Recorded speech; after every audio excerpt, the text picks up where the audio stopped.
खलीफा हारून रशीद का दौर था। मदारस यानी कि सरकारी स्कूल उजाड़ होने लगे। खलीफा ने काजी कज़्ज़ा से कहा, क्या सबब है कि मदारस और मुअल्लिम की तरफ अवाम का रुझान कम से कम तर होता जा रहा है।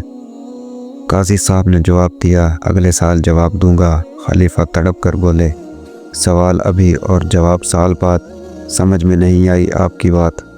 काजी साहब ने फरमाया, हर साल की नौइयत मुख्तलिफ होती है। ये ऐसा सवाल जिसके जवाब में साल लग जाएगा। वक्त गुजरने लगा, अगली ईद आ गई।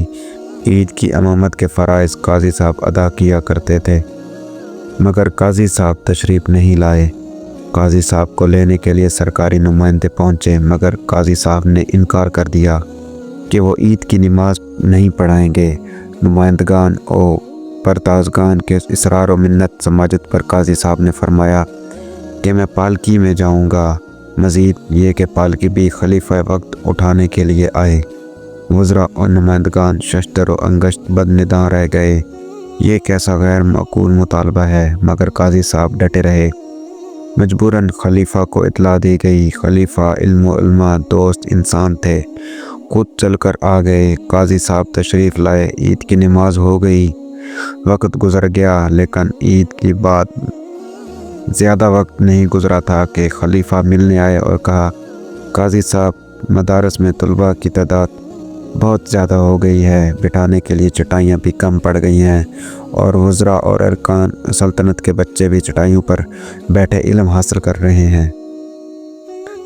काजी साहब ने फरमाया, आपके सवाल का जवाब मिल गया। खलीफा बोले, कौन सा सवाल, कौन सा जवाब?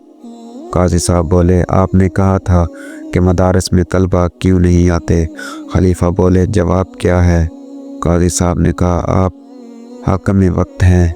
आपने एक बार साहिब इल्म अमाम को इज़्ज़त दी है, तो मदारस में तालीम हासिल करने वाले इतने आ गए कि बैठने की जगह नहीं मिल रही। अगर इसी तरह अरबाब इल्म फ़ज़ाइल की तौक़ीर करोगे तो तभी लोग इल्म की तरफ आएंगे। इस वाक़या के बरक्स मुल्क में मैं हीरो या तो खलंडरे हैं या फ़िल्मी अदाकार। यहाँ डॉक्टर अब्दुल कदीर खान जैसे असली हीरो को जब इज़्ज़त देने का वक्त आया तो पसे ज़िंदान डाल दिया गया और इनकी आखिरी ज़िंदगी फुटपाथों की नज़र हो गई। यहाँ मदारस के उलमा, ऐमा और वरसान इल्म नबूवत को झूठे मुकदमात में चोरों के साथ हथकड़ियाँ लगाई जाती हैं। स्कूल और कॉलेज के असातिज़ा और इनके शागिर्दों पुलिस वालों के हाथों जलील और रसवा किया जाता है। हक मांगने पर लाठी चार्ज किया जाता है। उबाशों और बदमाशों से बदतरीन सलूक करवाया जाता है। आज तक किसी तालब इल्म को इंटरनेशनल अवार्ड नहीं मिला, पर कोई शाही प्रोटोकॉल नहीं दिया गया। करोड़ों रुपए की बरसात फ़कत एक नेज़ा फेंकने वाले पर कर दी जाती है, जिसका नाम अरशद नदीम है, और फुल शाही प्रोटोकॉल दिया जाता है।